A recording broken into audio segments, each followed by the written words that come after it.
Me date of birth September 14 నుండి October 13 వరకు ఉంటే మీరేం చేస్తారంటే ఒక వెంకటేశ్వర స్వామి ఫోటో డౌన్లోడ్ చేసుకోండి, పద్మావతి అమ్మవారి ఫోటో డౌన్లోడ్ చేసుకోండి, కొల్లాపూర్ మహాలక్ష్మి అమ్మవారి ఫోటో డౌన్లోడ్ చేసుకోండి.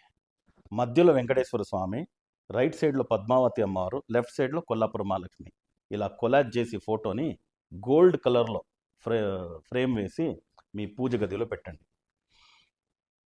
ఒకరోజు తులసి నైవేద్యకు, ఒకరోజు పాలు, ఒకరోజు వెన్నె, ఒకరోజు దేశీ సక్కరె, ఒకరోజు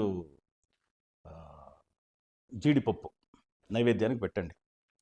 మినిమం 9 సూర్యులు, టైం ఉంటే 108 టైమ్స్ ఈ రెండు మంత్రాన్ని, మంత్రం అని చెప్పకూడదు, మహామంత్రం అని చెప్పాలి. ఓం ఋషికేశాయ నమః, ఓం ఉపేంద్రాయ నమః.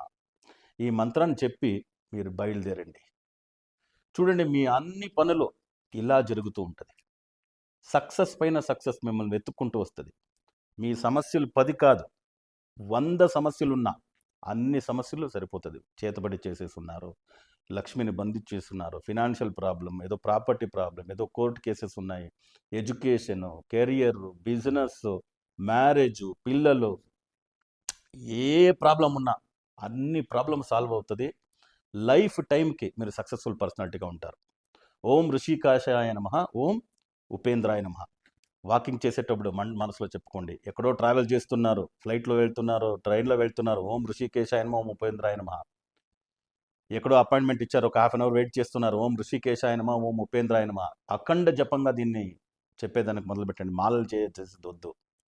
చూడండి, మీ లైఫే మారుతుంది, మీ తలరాతే మారుతుంది. లైఫ్ టైంకి మీరు సక్సెస్ఫుల్ పర్సనాలిటీగానే ఉంటారు.